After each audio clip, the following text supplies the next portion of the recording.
मन भजले हरि का प्यारा नाम है। श्री राधे गोविंदा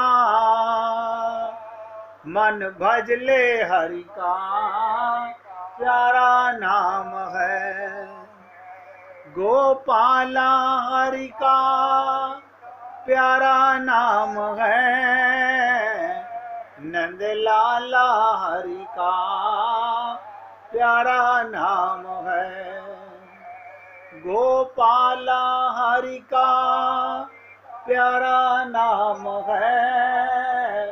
नंद लाला हरि का प्यारा नाम है। श्री राधे गोविंदा मन भजले हरि का प्यारा नाम है। श्री राधे गोविंदा मन भजले हरि का प्यारा नाम है। हे पुण्य आत्माओं, ये भक्ति की पराकाष्ठा, प्रेम की पराकाष्ठा, सच्चे प्रेम की व्याख्या मैं आपसे निवेदन करता हूं। सबसे सरल, अगर सबसे सरल कोई काम है भगवान से प्रेम करना है। आप देखिएगा उसमें वो स्त्री कूड़ा भी भगवान को अर्पण करती है, डांट पड़ती है तो भगवान को अर्पण करती है।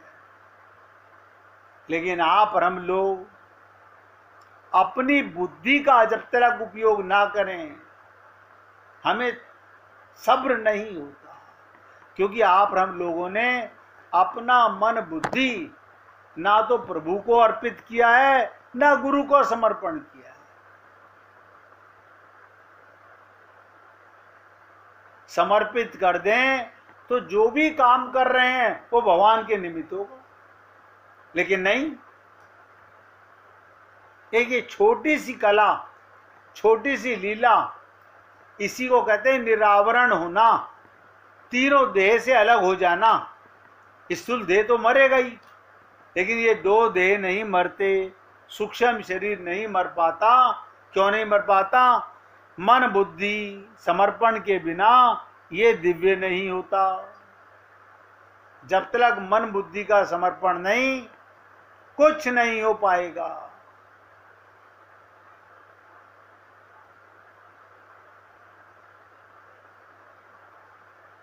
गोपियां भगवान से कैसी कैसी बातें करती हैं, आप हम लोग स्वप्न में नहीं सोच सकते। एक गोपी कन्हैया से पूछती है, लाला एक बात तो बता, ये तो सबने सखी कहता डोले, जिस गोपी के पास जाता उसी को सखी कहता है, चाहे लाली होए या मौसम बूढ़ी होए। एक बूढ़ी ने पूछा ये बात, कोई छोटी सी बच्ची हो उसे भी सखी कहता है, कोई मेरे समान बूढ़ी है उसे भी सखी कहता है। तो तू ये बता, सखी का अर्थ क्या होता है? क्यों? देखो उस बुढ़िया को लगा कि मेरे को भी ये सखी कह रहा है और अभी छोटी सी बच्ची है उसे भी सखी कह रहा है। तो कन्हैया बोले, एक बात बता सखी, जब गैया मैया के बछड़ा होता है और वह को पहलो दूध निकलता है उसे क्या कहते हैं? तो तुरंत बोली वो बुढ़िया, उसे खीस कहते हैं। क्या कहते हैं? खीस कहते हैं।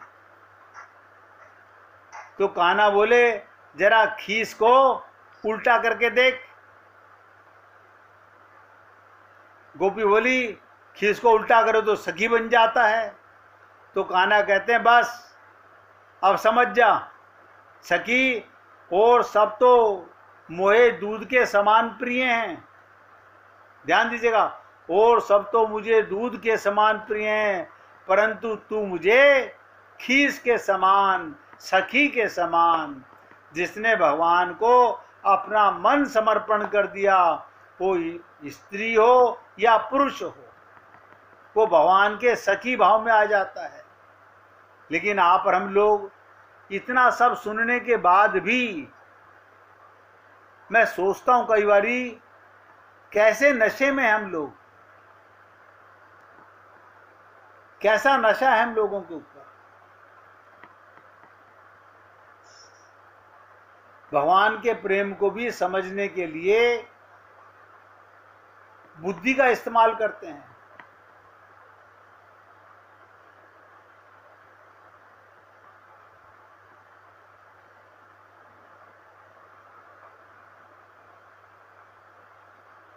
कहते हैं ना, गोपियों की आंखें बहुत कुछ कहती हैं, ये झरझर बहती आंखें बहुत कुछ कहती हैं।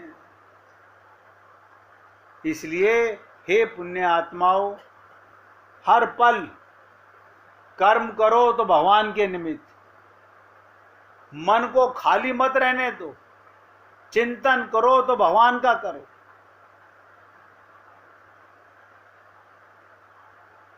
कहते ना, इस कलयुग में नाम जप प्रधान साधन है। मन ना लगे तो नाम भगवान से प्रार्थना करनी चाहिए, हे नाम, जो नाम तुम्हें प्रिय हो, तुम दया करो, तुम ही साक्षात मेरे प्रीतम हो।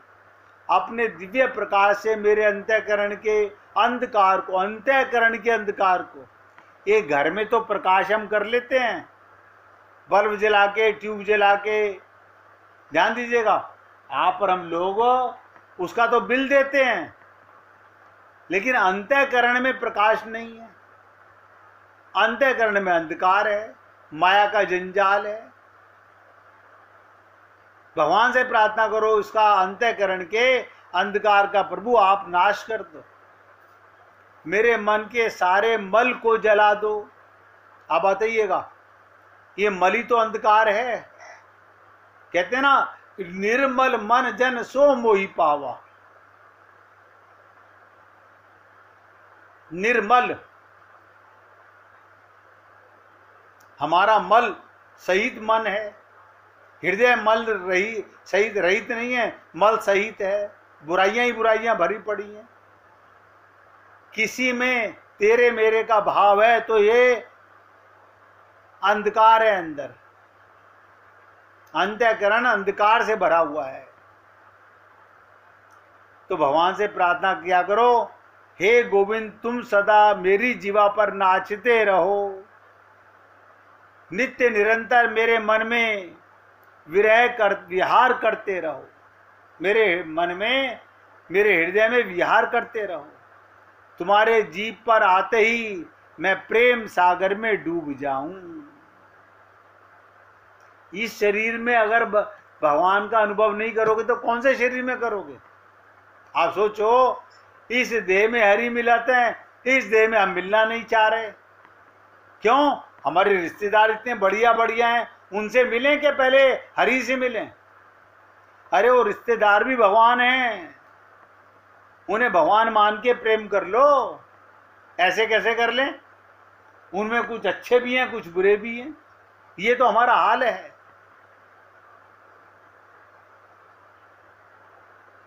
सारे जगत को, जगत के सारे संबंधों को ध्यान दो।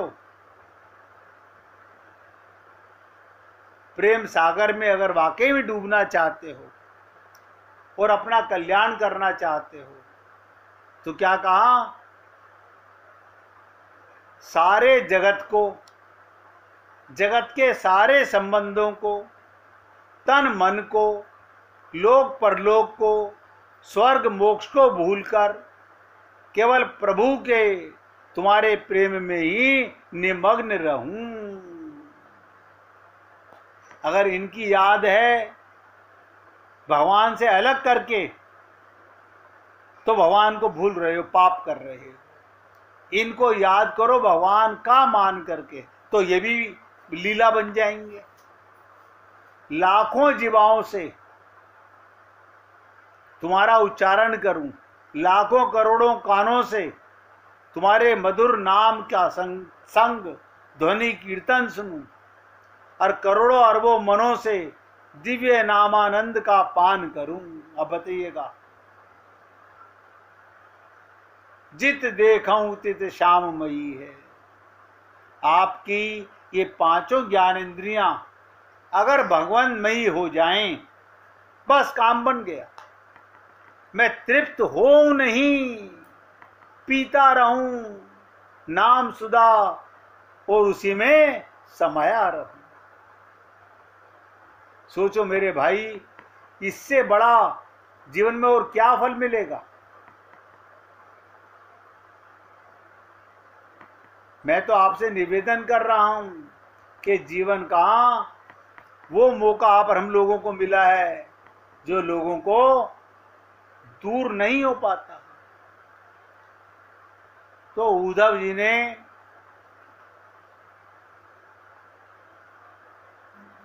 गोपियों से एक प्रश्न किया, क्योंकि अब गोपियों को गुरु मानने लगे हैं। और प्रश्न भी कैसा है, जो आप और हम सबके लिए किया है, कि मन की चंचलता को कैसे दूर करें। हमारा सबका मन बिगड़ा हुआ है। देखो, मन बिगड़ा हुआ है। हम सब लोग तन को तो संवार लेते हैं, नहलाकर धुला करके, उसे अच्छा कपड़े पहना करके। मन को कैसे संवारोगे।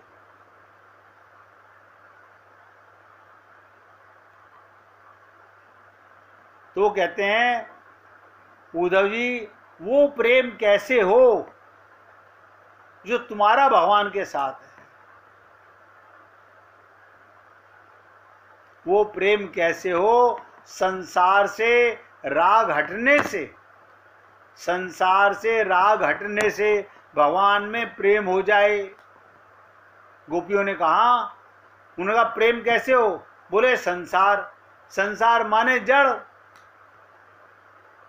जड़ से राग हटाओ तो भगवान में प्रेम हो, चेतन में प्रेम हो। अब फिर प्रश्न किया, राग कैसे हटाएं। भगवान में प्रेम होने से दोनों ही बातें हैं, राग हटाते जाओ और भगवान में प्रेम बढ़ाते जाओ।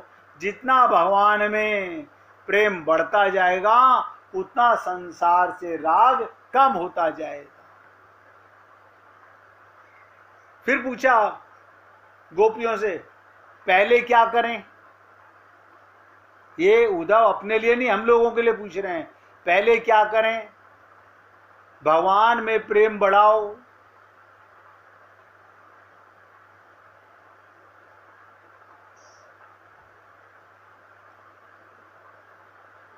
भगवान से प्रेम बढ़ाओ। जैसे रामायण का पाठ होता है ना, यदि मन लगाकर और अर्थ को समझकर पाठ किया जाए तो मौन बहुत शुद्ध होता है।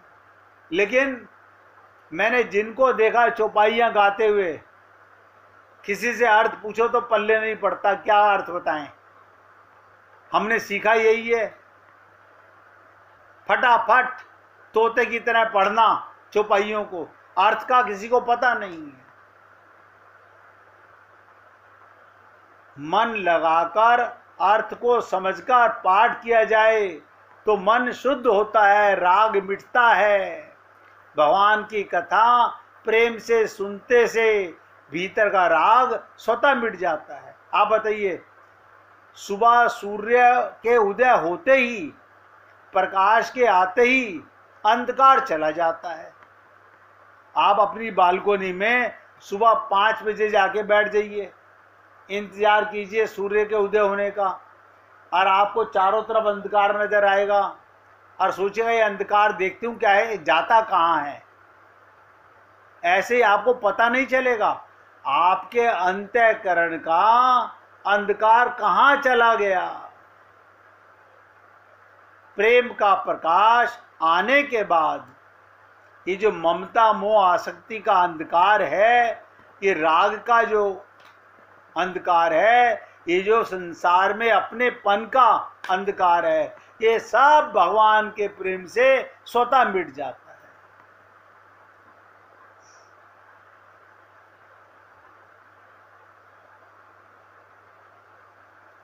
तो राग मिटता है। भगवान की कथा प्रेम सुनने से भीतर का राग स्वतः मिट जाता है। और क्या होता है उस राग की जगह? प्रेम राग, आज प्रेम जागृत हो जाता है। देखो कमाल है। भगवान का एक नियम है, अंतःकरण खाली कभी नहीं रहेगा। इधर आपने संसार से हटाया, भगवान में मन लगाया, तो अंतःकरण में प्रेम जागृत हो गया, प्रेम से हृदय भर गया, विलक्षण रस भरा हुआ है। साधारण अभ्यास करने वाला, साधारण पाठ करने वाला उगता सकता है, लेकिन जो समझ के पाठ करता है वो इतना विलक्षण रस होता है। आप पाठ करके देखो, मन लगा के देखो, भक्तों के चरित्र पढ़ो, उससे बड़ा लाभ होता है, क्योंकि हृदय में प्रवेश करता जाता है। प्रेम प्रवेश करेगा तो राग अंधकार मिटेगा, कामना मिटेगी, उसके मिटने से आप निहाल हो जाओगे। विचार पूर्वक भी मिटता है, पर विचार से विशेष काम देता है प्रेम।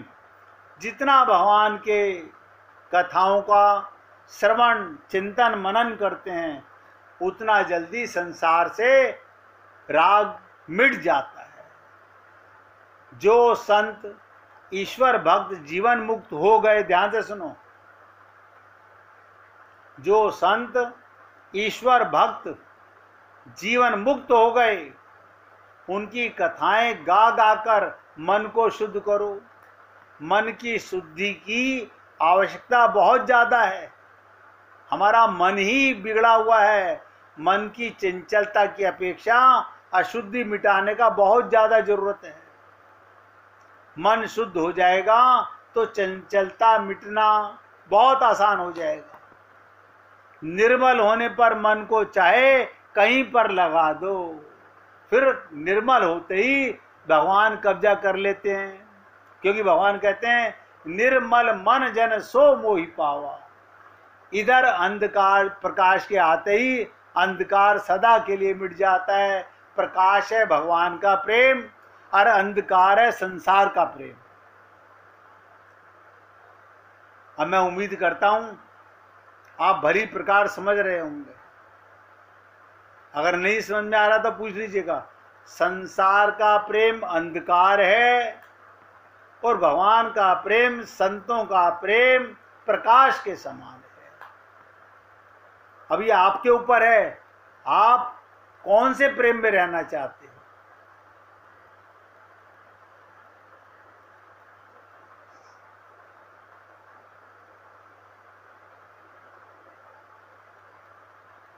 ये विचार हमें करना है, हमारी जगह कोई और नहीं करेगा। जैसे किसी और के भोजन करने से, किसी और के भोजन करने से हमारा पेट नहीं भरता, ऐसे ही आपकी जगह कोई और भक्ति करे, आपके हृदय में प्रेम उदय हो जाए,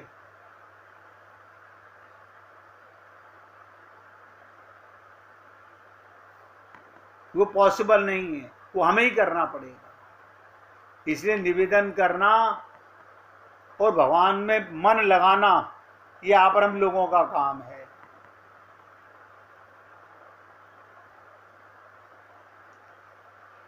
एक गरुड़ पुराण आप लोगों ने सुना भी होगा कभी कभी किसी ने। उसके अनुसार भगवान श्री कृष्ण की शुद्ध भक्ति, आज की आखिरी बात बोलने जा रहा हूं, ध्यान से सुनिएगा। गरुड़ पुराण के अनुसार भगवान श्री कृष्ण की शुद्ध भक्ति करने वाले मनुष्यों का यमपुरी के अति प्रतिष्ठित पश्चिम द्वार में प्रवेश होता है। यमपुरी के पश्चिम द्वार पर विशेष महत्व है।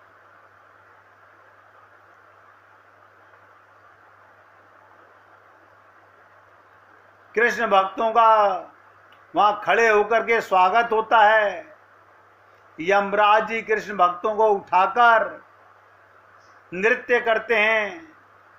श्री कृष्ण के भक्तों के स्वागत के समय यमराज विष्णु के समान चतुर्भुज रूप और शंख चक्र गदा पद्म धारण करके मित्रता पूर्ण वार्तालाप करते हैं। वहां तुम्हें दंड नहीं दिया जाता। और कृष्ण भक्तों को बैठने के लिए सिंहासन देते हैं। यमराज जी कृष्ण भक्तों की स्वयं पूजा करते हैं और अपने सभी सदा सदस्यों से परिचय कराते हैं, आदर सहित नमस्कार करते हैं।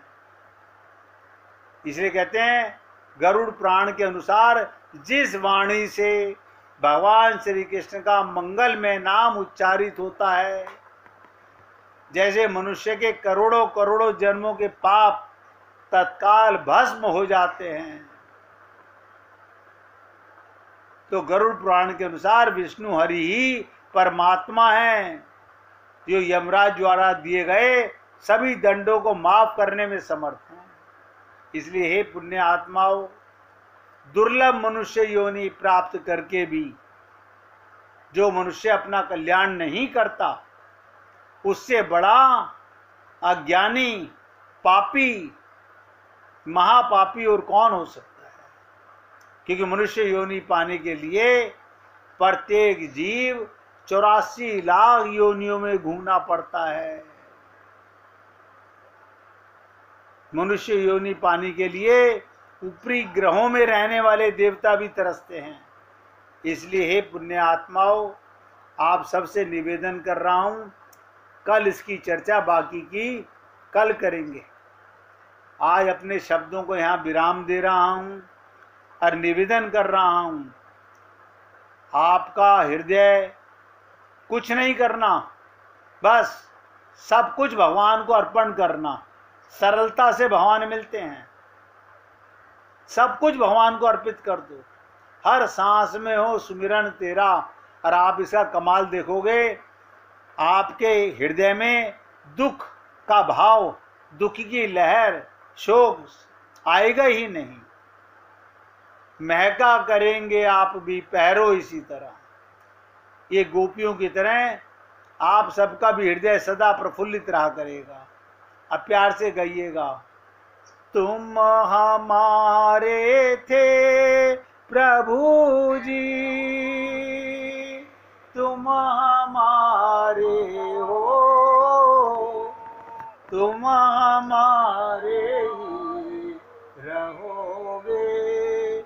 ओ मेरे प्रियतम, हम तुम्हारे थे प्रभु जी, हम तुम्हारे हैं, हम तुम्हारे ही रहेंगे। ओ मेरे प्रियतम, ओ मेरे प्रियतम, हम तुम्हारे थे प्रभु जी, हम तुम्हारे हैं, हम तुम्हारे ही रहेंगे। ओ मेरे प्रियतम, तुम हमारे थे प्रभु जी, तुम हमारे हो, तुम हमारे ही रहोगे। ओ मेरे प्रियतम, ओ मेरे प्रियतम, ओ मेरे प्रियतम।